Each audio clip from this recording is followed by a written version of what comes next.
Hi guys, तो आज के इस वीडियो में हम बात करेंगे क्यूनैप के बारे में। क्यूनैप साइनोलॉजी का अल्टरनेटिव एक NAS होता है। आप इसको इजीली VMware SCSI पे कैसे इंस्टॉल कर सकते हो, आज इस वीडियो में हम सीखते हैं। तो आइए देखते हैं हम इसको इंस्टॉल कैसे करते हैं। तो हमें क्यूनैप का सर्वर बनाने के लिए हमें एक क्यूनैप की VMware की फाइल की आवश्यकता होगी। तो आप इसको डिस्क्रिप्शन से डाउनलोड कर लेना, मैं इसका लिंक डिस्क्रिप्शन में दे दूंगा, आप वहां से इजिली डाउनलोड कर लेना।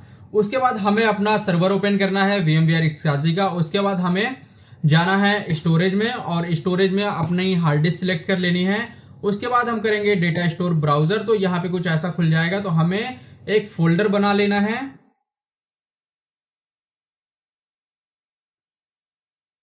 उसके बाद क्रिएट डायरेक्टरी पे क्लिक करेंगे तो हमारा जो फोल्डर है वो क्रिएट हो जाएगा। अब हम इस फोल्डर पे क्लिक करेंगे और यहाँ पे अपलोड पे क्लिक करेंगे तो आएगा, हम जो हमारी फाइल है वो हम इजिली इसको अपलोड कर लेंगे।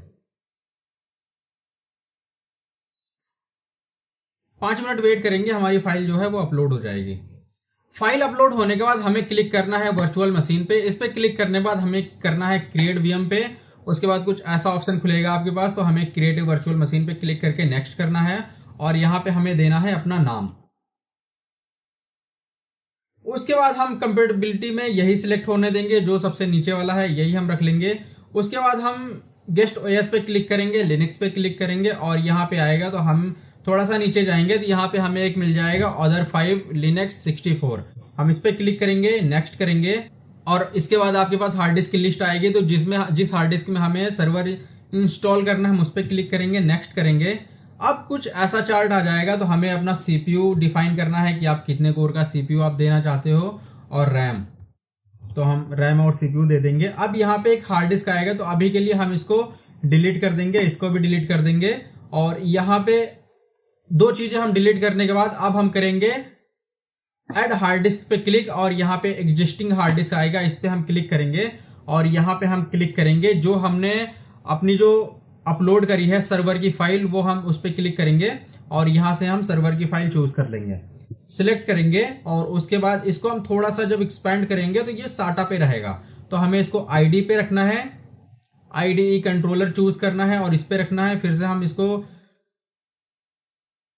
एक्सपैंड से हटा देंगे। उसके बाद हमें ऐड हार्ड डिस्क पे क्लिक करना है, तो हमें न्यू स्टैंडर्ड हार्ड डिस्क पे क्लिक करना है और यहाँ हमें कम से कम 200 GB देनी है। अगर आप 200 GB नहीं दोगे तो आगे चल के आपको फॉर्मेटिंग में प्रॉब्लम आएगी। तो इस पे हम फिर से एक्सपैंड करेंगे, जो हमने अभी हार्ड डिस्क क्रिएट करी है। नीचे जाएंगे तो ये हमेशा हमारा SATA होना चाहिए, अगर SATA नहीं है तो इसको आपको सिलेक्ट कर लेना है।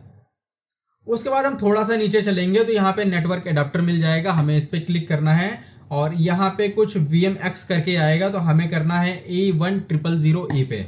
इसको हम सिलेक्ट कर लेंगे, इसको बंद कर देंगे। उसके बाद हम VM ऑप्शन पे क्लिक करेंगे और यहाँ पे बूट ऑप्शन आएगा, इस पे हम क्लिक करेंगे और यहाँ पे EFI सिलेक्ट होगा, तो हमें इसे करना है BIOS। इतना करने के बाद हमें नेक्स्ट करना है, फिनिश करना है।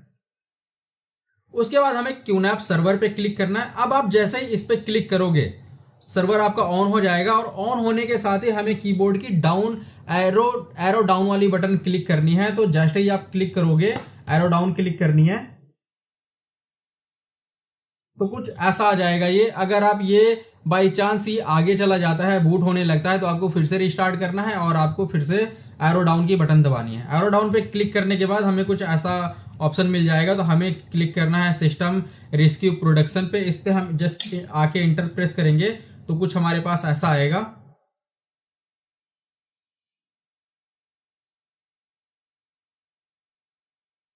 उसके बाद हमें कुछ ऐसा कंसोल मिलेगा। तो सबसे पहले हमें इसके टर्मिनल में जाना है। अगर आपका माउस काम नहीं कर रहा तो हम 2 बार राइट या लेफ्ट क्लिक दबाएंगे तो ये कुछ ऐसा आ जाएगा। उसके बाद हमें कीबोर्ड डाउन प्रेस करना है और उसके बाद लेफ्ट की प्रेस करेंगे तो हमारा टर्मिनल पे आ जाएगा। तो जस्ट हम इंटर प्रेस करेंगे तो ये खुल जाएगा। उसके बाद हमारा नेट चलता हुआ रहना चाहिए, तो हम पहले पिंग कर लेंगे गूगल का सर्वर, तो हमें पता चल जाएगा कि हमारा जो इंटरनेट है वो वर्किंग है। तो हम जस्ट C प्रेस करेंगे तो ये बाहर आ जाएगा। तो आपके पास कुछ ऐसा आएगा, तो जो मैं लिखूंगा मैं ये कमांड डिस्क्रिप्शन में डाल दूंगा, तो वहां पे आप कॉपी पेस्ट मार लेना और देख लेना कि ये कुछ भी गलत ना हो। अगर कुछ भी गलत होता है तो आपकी जो फाइल है वो डाउनलोड नहीं होगी, आपको फिर से रिस्टार्ट करना पड़ेगा और फिर से यहीं पे आना पड़ेगा। तो ये बात आप ध्यान रखना, कुछ भी गलत मत करना। तो हमें लिखना है VI, उसके बाद डॉट लगाना है, स्लैश लिखना है, उसके बाद हमें लिखना है माई अंडरस्कोर क्रिएट अंडरस्कोर क्यूनैप अंडरस्कोर और बूट। इतना लिख के हमें इंटर प्रेस करना है। उसके बाद हमारे पास कुछ ऐसा पेज खुलेगा, तो हमें यहाँ पे जस्ट आना है 0 पे और हमें आई प्रेस करना है। आई प्रेस करने से ये एडिट मोड में चला जाएगा, तो हमें जस्ट इसको डिलीट कर देना है। तो हम जस्ट 0 तक हटा देंगे।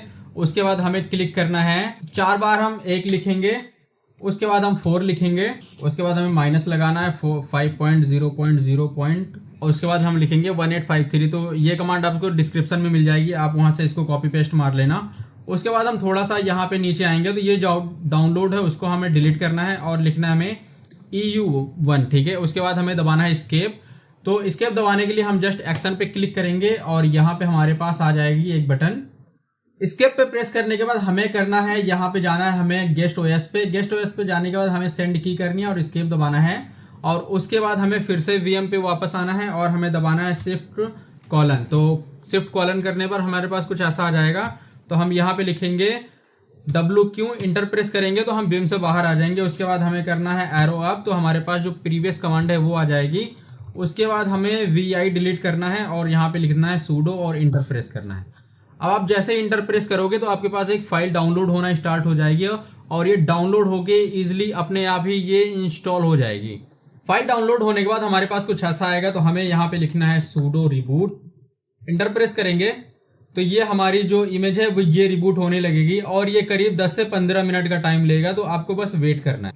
10 मिनट के बाद हमारा जो सर्वर है वो इजिली बूट हो जाएगा। उसके बाद हमारे पास यहाँ पे एक IP आ जाएगी, तो हमें ये वाली IP अपने क्रोम में लिखनी है।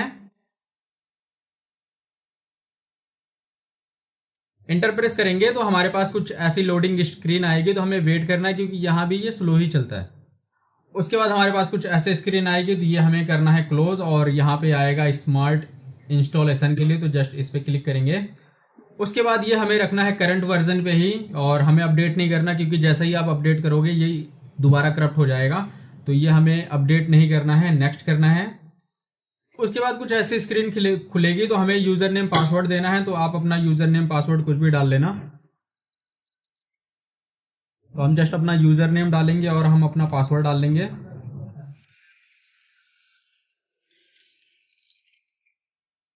नेक्स्ट करेंगे तो हमारे पास टाइम सेट करने के लिए आएगा, तो ये भी हमें करना ही पड़ेगा।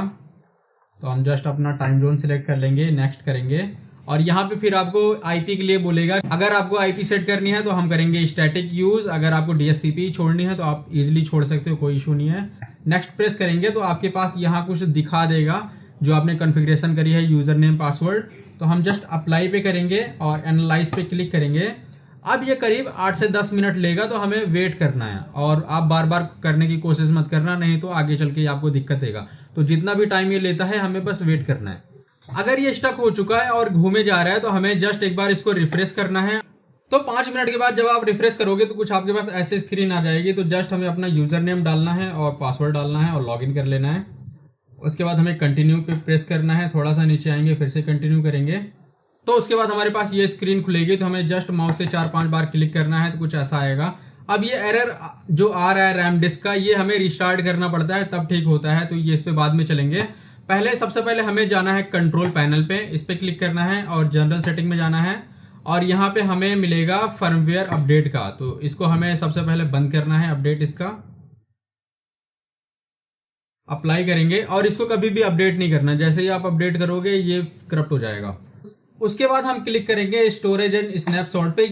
जब ये पहली बार स्टार्ट होता है तो ये स्टक रहता है, ये चलता नहीं है ठीक से। तो इसे हमें रिस्टार्ट करना है और रिस्टार्ट में ध्यान रहे कि हमें 4 से रिस्टार्ट नहीं करना, हमें बस मैनुअली यहाँ पे रिस्टार्ट दबा देना है। अगर कुछ वेटिंग के लिए आ रहा है तो बस हमें वेट करना है। तो ये रिस्टार्ट होने में करीब 10 से 15 मिनट ले लेगा, तो हमें अभी वेट करना है। 15 मिनट के बाद ये इजिली रिस्टार्ट हो जाएगा। उसके बाद हमें फिर से अपने सर्वर में आना है और इसको हम रिलोड करेंगे, तो ये इजिली रिलोड हो जाएगा। उसके बाद हमें डालना है अपना यूजर नेम पासवर्ड। उसके बाद कुछ ऐसा आएगा, तो हम इसको अभी के लिए बंद कर देंगे। उसके बाद हम क्लिक करेंगे स्टोरेज एंड स्नैपशॉट पे, इस पे क्लिक करेंगे। अब जैसा आप क्लिक करोगे तो ये थोड़ी देर तक हैंग रहेगा, तो इसको ऐसे ही छोड़ देना है। बाकी आपको कोई काम करना है आप कर लो। ये करीब 2 से 5 मिनट लेता है, तो हमें बस वेट करना है। अब रिस्टार्ट करने के करीब 25 मिनट बाद ये खुल चुका है, तो हम जस्ट कुछ ऐसा इंटरफेस आएगा, तो जस्ट हम नेक्स्ट प्रेस करेंगे, नेक्स्ट करेंगे और नेक्स्ट करेंगे, और यहाँ पे हमें चूज करना है न्यू स्टोरेज पूल, तो इस पर हम क्लिक करेंगे और हम यस के लिए क्लिक कर देंगे, तो हमारे पास ऐसा आएगा। तो जितनी भी हमारे पास हार्ड डिस्क जो आपने वीएम बना रखा है वो यहाँ पे सो जाएगा, ठीक है, यहाँ पे ऐसे आ जाएगा। तो हमें जस्ट यहाँ पे न्यू स्टोरेज पूल पे क्लिक करना है, कुछ ऐसा आएगा, तो हमें जस्ट नेक्स्ट करना है। उसके बाद हमारी हार्ड डिस्क आ जाएगी, जितनी भी आपने वीएम बना रखे हैं तो यहाँ पे आ जाएगा। अगर आपके पास सिंगल है तो यहाँ पे सिंगल आप चूज कर लेना, अगर आपने 2, 3, 4 कर रखी है, वीएम ऐड कर रखे हैं, तो यहाँ पे आप इजिली रेड भी इजिली चूज कर सकते हो। तो जस्ट हम अपनी हार्ड डिस्क सिलेक्ट करेंगे, नेक्स्ट करेंगे, और यहाँ पे फिर आएगा कि ये, तो हमारे पास कुछ ऐसा इंटरफेस आएगा। तो हम जस्ट इनेबल एसएसडी ओवर वाला ऑप्शन हटा देंगे, क्योंकि ये जो होता है ये इंप्रूवमेंट के लिए होता है, तो हमें इसकी अभी जरूरत नहीं है। तो जस्ट हम नेक्स्ट प्रेस करेंगे और यहाँ पे हमारे पास कुछ ऐसा आएगा, आपके पास शो हो जाएगी कि आपकी जो हार्ड डिस्क है वो कितनी जीबी की है और आपको जो स्टोरेज मिलेगा वो कितना मिलेगा। टिक मार्क हटाने के बाद हमें enable pool guarantee snapshot space पे आना है, तो ये हमें कर देना है। जो ये वाला ऑप्शन है इसको भी हमें हटा देना है, क्योंकि हमें स्नैपशॉट नहीं चाहिए। अगर आपको चाहिए होगा तो आप यहाँ पे इजिली कर सकते हो। आगे चल के आपकी जो स्टोरेज होगा वो 20% पार्ट ये काट लेगा, तो हमें अभी के लिए कुछ नहीं करना, तो हम नेक्स्ट कर देंगे। उसके बाद हमारे पास कुछ ऐसा आएगा, तो हम इसको भी क्रिएट कर लेंगे और ओके करेंगे। अब स्टोरेज पूल बनाने के बाद हमें वॉल्यूम पे क्रिएट करना है, तो हम क्लिक करेंगे न्यू वॉल्यूम पे और यहाँ पे कुछ ऐसा आ जाएगा, तो हमें जस्ट नेक्स्ट पे प्रेस करना है।